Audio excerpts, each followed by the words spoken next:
ओम नमो भगवते वासुदेवाय नमः। तो आप सभी का स्वागत है मेरे YouTube चैनल पर। आज हम सुनेंगे कार्तिक मास महात्म्य के 30वें और 31वें अध्याय के बारे में। तो प्रेम से बोलो बाकी बिहारी लाल की जय, भगवान विष्णु की जय। तो अब हम शुरू करेंगे कार्तिक मास महात्म्य का 30वां अध्याय। कृष्ण ने कहा कि प्रिय, नारद जी के वचन सुनकर महाराज पृथु बड़े विस्मित हुए। अंत में उन्होंने नारद जी का पूजन करके उनको विदा किया। इसलिए माघ, कार्तिक और एकादशी यह 3 व्रत मुझे अत्यधिक प्रिय हैं। वनस्पतियों में तुलसी, महीनों में कार्तिक, तिथियों में एकादशी और क्षेत्रों में श्री कार्तिक मुझे बहुत प्रिय हैं। जो प्राणी जितेंद्रिय होकर इनका सेवन करता है यह यज्ञ करने वाले मनुष्य से भी अधिक यह लगता है। जो प्राणी विधि से इनकी सेवा करते हैं इनके मेरे अनुग्रह से सब पाप दूर हो जाते हैं। भगवान कृष्ण के वचन सुनकर सत्यभामा ने कहा कि नाथ, आपने यह बात बड़ी आश्चर्यजनक कही है। दूसरे के लिए पुण्य के फल से कलह की मुक्ति हो गई। यह प्रभावशाली कार्तिक मास आपको अधिक प्रिय है, जिसे द्रोह का पाप केवल स्नान के पुण्य से ही नष्ट हो गया। दूसरे मनुष्य द्वारा किया गया पुण्य उनके देने से कैसे मिल जाता है, यह आप मुझे बतलाइए। भगवान कृष्ण ने कहा, बिना दिया हुआ पुण्य और पाप इस कर्म द्वारा मिलता है। सुनो, सतयुग में इस ग्राम तथा कुलों को दिया गया पुण्य पाप मिलता था, तो कलयुग में केवल पिता को ही पाप पुण्य का फल भोगना पड़ता है। संसर्ग न करने पर भी यह व्यवस्था की गई।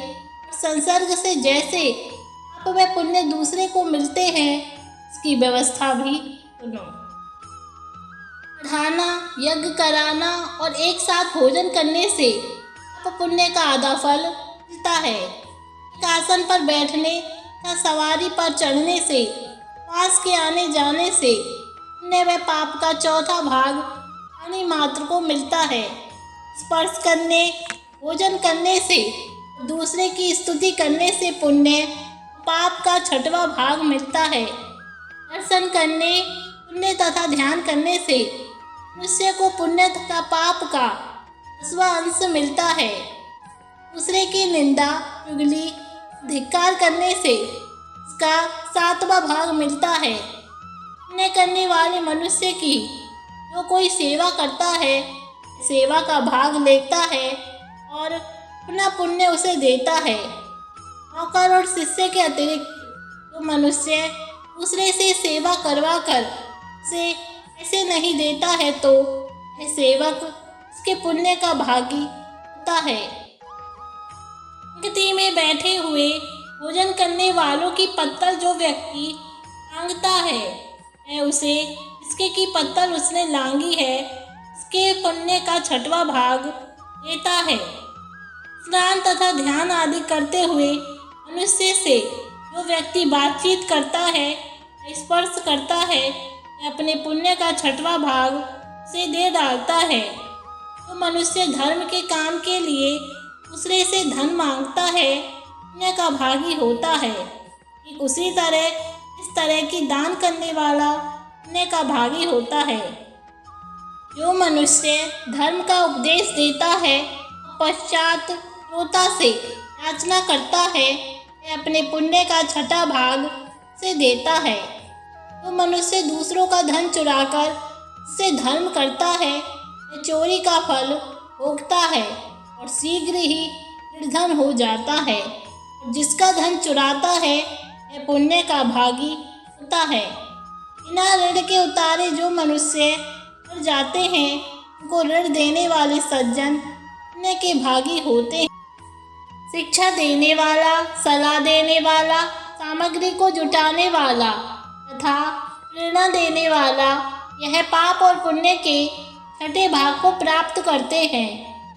राजा के पाप पुण्य के षष्ठांश का भोगी होता है। गुरु शिष्यों का, पति पत्नी का, पिता पुत्र का, स्त्री पति के लिए, पत्नी का पिता पुत्र का, स्त्री पति के लिए पुण्य का छठा भाग आती है। पति को खुश करने वाली आज्ञाकारी स्त्री पति के लिए पुण्य का आधा भाग ले लेती है। जो पुण्य आत्मा पराये लोगों को दान करता है वह उनके पुण्य का छठा भाग प्राप्त करता है। जीविका देने वाला मनुष्य जीविका ग्रहण करने वाले मनुष्य को पुण्य के छठे भाग को प्राप्त करता है।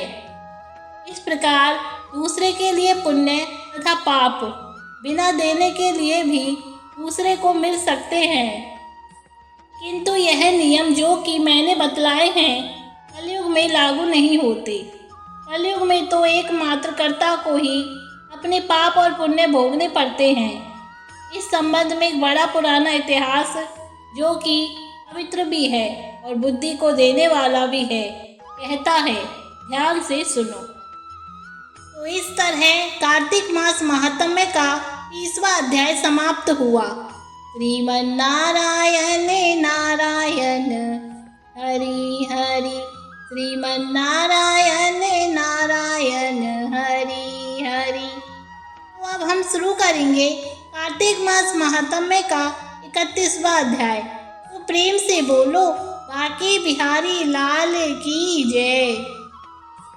भगवान श्री कृष्ण बोले, प्राचीन काल में उज्जैन में एक महापापी और दुरात्मा ध्वनीश्वर नामक ब्राह्मण रहता था। वह रस, चमड़ा और कंबल आदि का व्यापार करता था। वह वैश्यागामी और मदपान आदि बुरे कर्म करता था। क्योंकि वह रात दिन पाप में रत रहता था, इसलिए वह व्यापार में नगर नगर घूमता था। एक दिन माहिष्मतीपुरी जो राजा माहिष ने बसाई थी, इसलिए वह राजा के नाम से ही विख्यात थी। नगरी के पास ही पापनाशिनी पुण्यकारिणी भगवती नर्मदा नदी बहती थी। उस नदी के किनारे देश देशांतर से आए यात्री कार्तिक व्रत करने को कुछ दिन के लिए ठहरा करते थे। उन कार्तिक व्रत करने वाले प्राणियों को वहां ठहरा देखकर वह दुष्ट धनेश्वर भी इधर उधर घूमता हुआ एक मास के लिए वहां ठहर गया। अपने माल को बेचता हुआ वह नर्मदा नदी के तट पर घूमता हुआ ब्राह्मणों को देव पूजा रत देखता था। वह देखता था कि कोई ग्रंथ पढ़ रहा है, कोई सुन रहा है, कोई भगवत कीर्तन कर रहा है, कोई भजन सुन रहा है, कोई ध्यान में लीन है, कोई तुलसी माला की माला धारण किए हुए है। बस इस तरह वह भगवत भक्तों के बीच में रहा और वैष्णवों के दर्शन करता रहा, उनको स्पर्श करता रहा, उनसे वार्तालाप करता रहा, भगवान विष्णु के नाम स्मरण के पुण्य को अर्जित करता रहा। वह कार्तिक के व्रत के उद्यापन विधि तथा जागरण को भी देखता रहा। उसने पूर्णिमा के व्रत को भी देखा कि व्रती ब्राह्मणों तथा गौओं को भोजन करा रहे हैं, उनको दक्षिणा आदि भी दे रहे हैं। उसने नित्य प्रति भगवान शंकर की प्रसन्नता के लिए होती दीपमाला भी देखी। त्रिपुर नामक राक्षस के तीनों पुर को शंकर जी ने इसी तिथि को जलाया था, इसलिए शिव जी के भक्त इस तिथि को दीप उत्सव मनाते हैं। जो मनुष्य मुझ में और शंकर जी में अंतर मानता है उसकी सारी क्रियाएं निष्फल हो जाती है। धनेश्वर वहां की पूजा विधि देखता हुआ इधर उधर घूम रहा था कि उसे काल सर्प ने काट लिया और वह भूमि पर गिर पड़ा। उसकी यह दशा देखकर वहां के दयालु भक्तों ने उसे चारों ओर से घेर लिया और उसके मुंह पर तुलसी दल मिश्रित जल के छींटे देने लगे।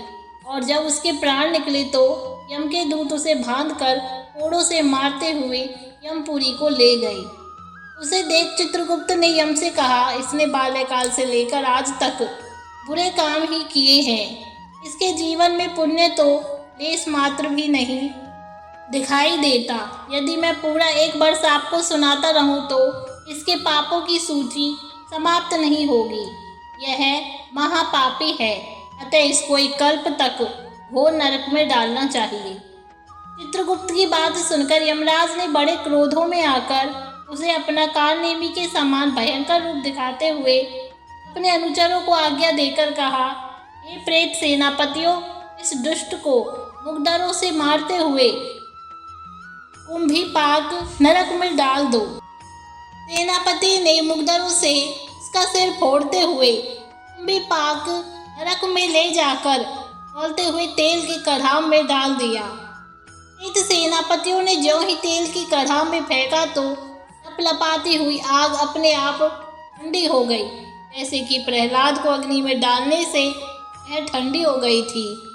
यह विचित्र घटना देख के प्रेत सेनापतियों ने यमराज के पास जाकर सब हाल कहा।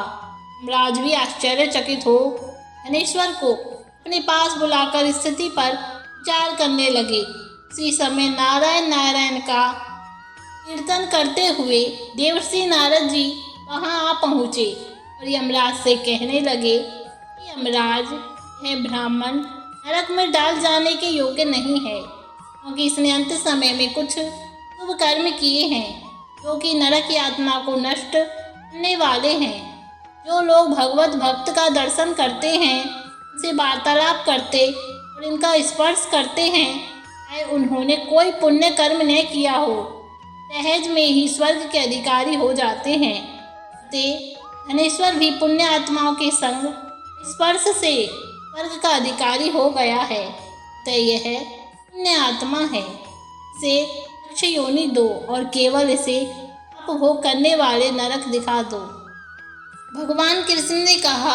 जब नारद जी ऐसा कहकर चले गए तो धनेश्वर को पुण्य आत्मा समझाते हुए यमराज ने दूतों को उसे नरक दिखाने की आज्ञा दी।